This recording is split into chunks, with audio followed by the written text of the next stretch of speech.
याखुतपुरे वालों पे एफआईआर कराएंगे आप, उन बच्चों की जिंदगी खराब करेंगे जिसको।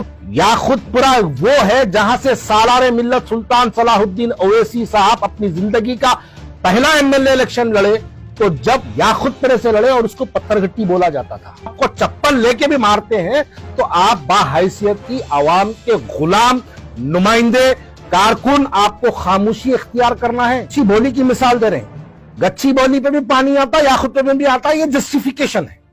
यानी वहां पर भी लोग दीवाने हैं, यहां पर भी लोग दीवाने हैं, तो जस्टिफिकेशन है। अरे गच्ची बोली में आता नहीं आता हमारे को उससे मतलब नहीं है।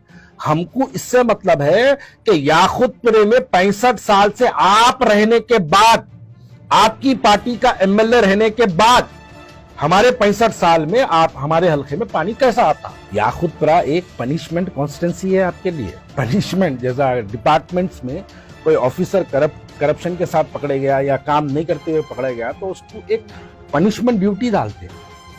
आपके लिए याखुतपुरा पनिशमेंट ड्यूटी है। अगर आप अच्छे होते तो पुराने शहर की जुबान में एक कहावत है, बैल अगर अच्छा और तंदुरुस्त हो तो अपने ही गांव में बिक जाता, उसको शहर की मंडी में लेके जाके नीलाम करने की जरूरत नहीं पड़ती। आपको नामपल्ली से क्यों हटाया गया? अगर आपको नामपल्ली रिपीट किए होते इस बार तो फिरोज खान 20 से 25 हजार वोटों से जीत गया होता। कल मैं एक याखुतपुरा एमएलए की एक वीडियो देखा। उस वीडियो में उन्होंने जो बोला है, उसके बाद मैं इस बात का इरादा किया कि मैं यकीनन अब वीडियो बनाऊंगा और जवाब दूंगा। मदीना नगर मेरे घर से वॉकेबल डिस्टेंस पे है और मैं 2009 से 2014 तक उस मदीना नगर का कॉरपोरेटर भी रहा, जो रेन बाजार डिवीजन में आता है। एमएलए साहब ने बहुत सी बातें की और उनकी हर बात झूठ है। वो कह रहे हैं कि कुछ शरपसंद लोग झगड़ा करें। वो जो शरपसंद लोग, जिसको आप शरपसंद बोल रहे हैं, आप 2009 में जब आप पहली मर्तबा गोलकुंडे से कॉरपोरेटर बने, उससे पहले वो शरपसंद लोग मदीना नगर के इफ्तदाई के सदर हैं। और याद रखो, हैदराबाद की आवाम, अगर जो कोई मेरी ये वीडियो देख रहा है, FIR number 93 of 2025 PS rain बाजार में जो परसों की 15 मिनट की बारिश के बाद आप लोगों ने देखा कि एमएलए साहब के सामने एक झगड़े का वाकया पेश हुआ, उसके अंदर एमएलए साहब अपनी ताकत का इस्तेमाल कर एक इफ्तदाई सदर को बुक कराते हैं। उनके 4 सगे भाइयों को, इफ्तदाई के सदर के सगे भाइयों को भी बुक करवाते हैं और उनके एक भाई के बड़े बेटे को भी बुक करवाते हैं। ये जो बच्चों का एफआईआर हुआ, पहले तो मेरे को कोई हमदर्दी नहीं है, लेकिन ये जो बच्चों का एफआईआर हुआ उसमें से एक पुलिस रिक्रूटमेंट जॉब के लिए फिजिकल टेस्ट की तैयारी कर रहा है और एक बच्चा यूनाइटेड किंगडम ब्रिटानिया के लिए, लंदन के लिए, वो वहां पर अपनी एम्प्लॉयमेंट के लिए वहां पर जो है जाने की तैयारी कर रहा है। और जिस तीसरे बच्चे को, मैं नाम, पूरे नामा मेरे दिमाग में जुबान पे, नाम लेना नहीं चाह रहा हूं क्योंकि बच्चे बदनाम होंगे।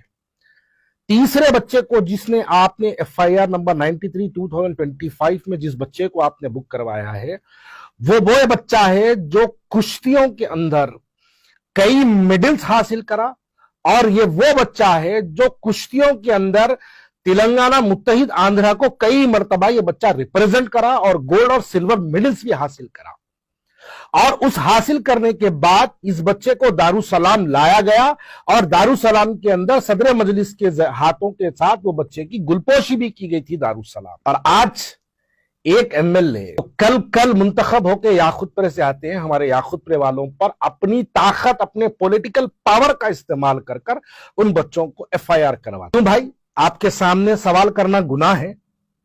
क्यों? वो बच्चे अगर आपसे ये पूछे कि हमारे घर के शादी का सामान पानी में बह गया तो पूछना गुनाह है?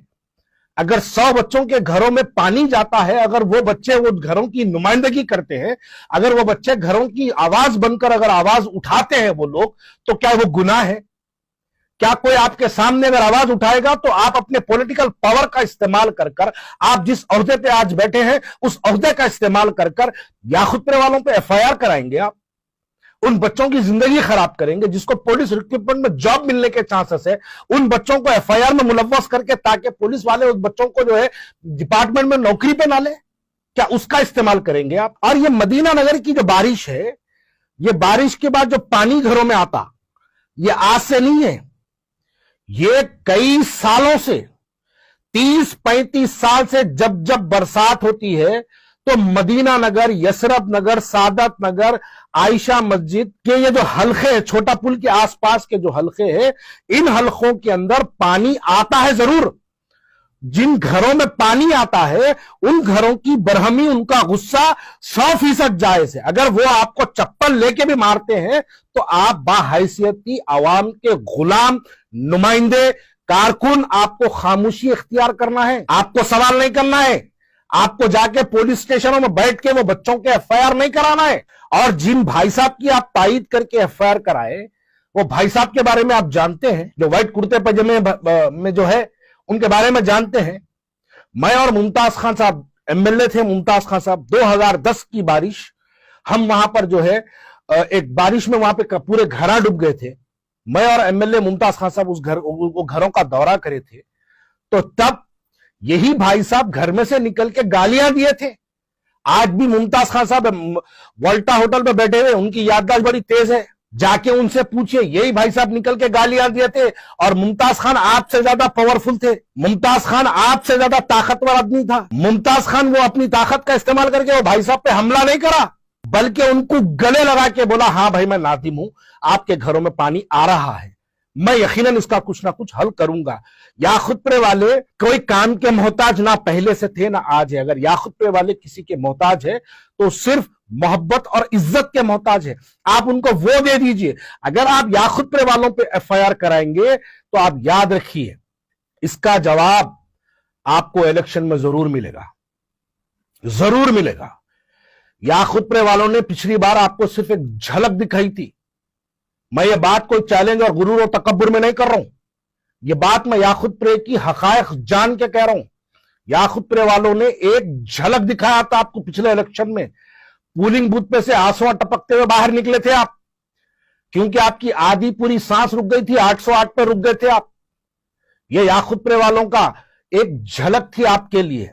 लेकिन अगर ये जुल्म याखुतपुरे वालों पे आप अपना पॉलिटिकल पावर का इस्तेमाल करके अगर एफआईआर कराएंगे तो याखुतपुरे वाले आपको यकीनन फिर बल्लागुड़ा वापस भिजा देंगे, आपके घर को वापस भिजा देंगे। आप एमएलए आज है, आपका आधा साल, आधा टर्म आपका कंप्लीट हो गया, बस यूं ही निकल जाता आधा टर्म, यूं ही और 4 बारिश हो तो आपका आधा टर्म निकल जाता। लेकिन ये दिलों में बात रह जाएंगी कि एक हमारे याखुतपुरे का ये जो जिसके ऊपर एफआईआर हुआ, एफआईआर नंबर 93 ऑफ 2025, आप इनके वालिद मोहतरम को नहीं जानते। इनके वालिद मोहतरम का नाम है यूसुफ साहब। यूसुफ साहब वो शख्स है जो सालारे मिल्लत कभी याखुतपुर आते तो यूसुफ साहब उनके साथ साथ याखुतपुरे का पूरा पैदल दौरा किया करते थे। ये वो यूसुफ साहब है जो हर बुरे हालात में मजलिस इत्तेहादुल मुस्लिमीन का काम करते रहे। ये वो यूसुफ साहब मरहूम, अल्लाह उनकी जन्नत मग़फ़िरत करे, अल्लाह उनको जन्नत में आला से आला मुकाम अता करे। वो यूसुफ साहब है जो उस जमाने में जमात के पास पतंग लगाने के पैसे नहीं थे, तराजू बनाने के पैसे नहीं थे, तो यूसुफ साहब अपने हाथों से दीवारों पे तराजू उतारा करते थे। ये वो यूसुफ साहब है। मैं जब 2009 में इलेक्शन लड़ रहा था तो तब मैं यूसुफ साहब के पास जाके जब मैं उनसे मुलाकात करा तो मैं बहुत से लोगों से मिला, लेकिन मुझे वो यूसुफ साहब इसलिए याद है क्योंकि उनके पास जो मैं जज्बा देखा था, जमात की मोहब्बत की दीवानगी जो उनके पास मैं देखा था, वो दीवानगी आज आप उनके बच्चों पे एफआईआर कराते। उनका बेटा जो आज 20-22 साल से इफ्तिदाई का सदर है, वो इफ्तिदाई सदर को एफआईआर में A7 बना के डालते आप। और फिर आपका इफ्तिदाई सदर पीएस में कंप्लेंट करना चाहता कि नहीं, हमला वो लोग मेरे ऊपर पहले करे, मेरे भाइयों पे हमला वो लोग करे। जब इफ्तिदाई सदर कंप्लेंट करना चाहता तो आप इफ्तिदाई सदर की कंप्लेंट पुलिस स्टेशन में होने तक नहीं देते। ये जुल्म है, ये उन लोगों पे जुल्म है जो ईमानदारी से, अखलाक से जो काम करते हैं, उन लोगों पर जुल्म है। ये मदीना नगर, यसरब नगर, अजमत नगर, एसआरटी कॉलोनी, ये बात याद रखेगा। मोहम्मद ख्वाजा इफ्तिदाई सदर, जिनको हम ख्वाजा भाई बोलते हैं, याद रखेंगे ख्वाजा भाई के ऊपर का एफआईआर का जवाब यकीनन दिया जाएगा, भरपूर जवाब दिया जाएगा। इंतखाबात सियासी तौर पे हम बराबर आपको जवाब देंगे। मेरे ताल्लुकात उनके घरेलू ताल्लुकात है। आज तक कभी मैं जब से जमात छोड़ा उनके पास कभी मुलाकात के लिए तक नहीं गया, लेकिन आज जब मैं एफआईआर देख रहा हूं, जब मैं वीडियो देख रहा हूं और जब मैं मालूमात कर रहा हूं उनके बारे में, एक जुल्म की दास्तान। रोज एक इफ्तिदाई सदर और उनके 6 भाइयों को, भतीजों को पुलिस स्टेशन में बुला के घंटों बिठाया जाता, सुबह से शाम तक बिठाया जाता। अरे इफ्तिदाई सदर को अगर एमएलए केसों में बुक कराएंगा तो फिर जमात का क्या वजूद है याकूतपुरे के अंदर? जो लोग जमात को वोट दिया याकूतपुरे के अंदर, तुम्हारी बस्तियों के जो छोटे मोटे लीडर जिनको इफ्तिदाई सदर बोलते हैं, अगर तुम्हारी बस्ती का एमएलए एक इफ्तिदाई सदर के ऊपर एफआईआर कराता, डूब मरो मेरे भाइयों। वो लोग जो जमात की वाहवाही करते, डूब मरो। इसलिए डूब मरो बोल रहा हूं, इससे तो मेरी तरह आओ, मेरे बाजू ठहरो। मरोगे तो शहादत की मौत मिलेगी। ये कौन सी जिंदगी? आप अपनी जमात के लिए काम करते हो और आपकी जमात आपके ऊपर एफआईआर कराती। पुलिस को भिजा के 8-8 घंटे, 6-6 घंटे पुलिस स्टेशन में बिठाया जाता। पुलिस स्टेशन में बदतमीजी से उनसे बात किया जाता। वो किन लोगों से बात कर रहे हैं आप, जिनके वालिद अपनी जवानी से उनकी आखिरी सांस तक जमात का काम करते रहे, जमात के लिए अपनी जिंदगी वक्फ कर डाले? उन लोगों के लिए आपके सियासी इख्तिदार का, पावर का इस्तेमाल करके आप उन पे एफआईआर करवाते हैं। दूसरी बात, आप कहते हैं कि जब भी बारिश होती है तो याकूतपुरा क्यों याद आता है? याकूतपुरा इसलिए याद आता है क्योंकि पिछले याकूतपुरे से 65 साल से आपकी पार्टी का एमएलए कामयाब हो रहा। आप जिस पार्टी से आज एमएलए है, उसी पार्टी का एमएलए पिछले 65 साल से याकूतपुरे में आ रहा। आप एक वीडियो बनाए, मीडिया से बात करते हुए आप वीडियो बनाए, वीडियो में आप फोटोज बता रहे हैं, ऐसा करके देखो, आज से 4 साल पहले गंगानगर ऐसा था, मुर्तुजा नगर ऐसा था, यसरफ नगर ऐसा था, बल्कि आप फोटोज बता रहे हैं। तो आप ये भी बोलो 4 साल पहले एमएलए कौन सी पार्टी का था? 4 साल पहले एमएलए बीजेपी का था या कोई एमबीटी का था? कौन सी पार्टी का एमएलए था 4 साल पहले? 4 नहीं, 65 साल से आपकी पार्टी का एमएलए है याकूतपुरे में। यकीनन याकूतपुरे वाले सवाल करेंगे, मलकपेट कल जीते, नामपल्ली परसों जीते, चंद्रायन गुट्टा याकूतपुरे के बाद जीते, कारवान याकूतपुरे के बाद जीते। याकूतपुरा वो है जहां से सालारे मिल्लत सुल्तान सलाहुद्दीन ओवैसी साहब अपनी जिंदगी का पहला एमएलए इलेक्शन लड़े, तो जब याकूतपुरे से लड़े और उसको पत्थरघट्टी बोला जाता था। वो याकूतपुरा कॉन्स्टिट्यूंसी है। हम क्यों नहीं पूछेंगे? 65 साल से याकूतपुरे वाले अगर आपको वोट डाल के आपको एमएलए बनाते रहे। हाँ, यह भी बात सच है कि जो याकूतपुरे से एमएलए बना, कम से कम 200 करोड़ का मालिक बना। 200 करोड़ का मालिक जो शख्स याकूतपुरे से एमएलए बना, 200 करोड़ का मालिक बना। हमारे पास 65 साल बाद भी, आज भी 15 मिनट की बारिश होती है तो 15 मिनट की बारिश हमारे याकूतपुरे को डुबाती है। यह आपकी और आपके जमात की नाकामयाबी है।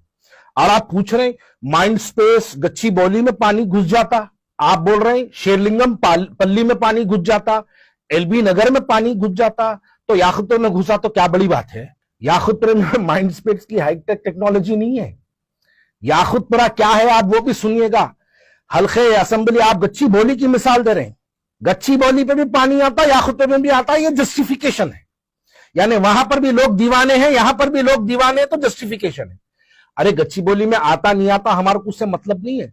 हमको इससे मतलब है कि याकूतपुरे में 65 साल से आप रहने के बाद, आपकी पार्टी का एमएलए रहने के बाद, हमारे 65 साल में आप हमारे हल्के में पानी कैसा आता?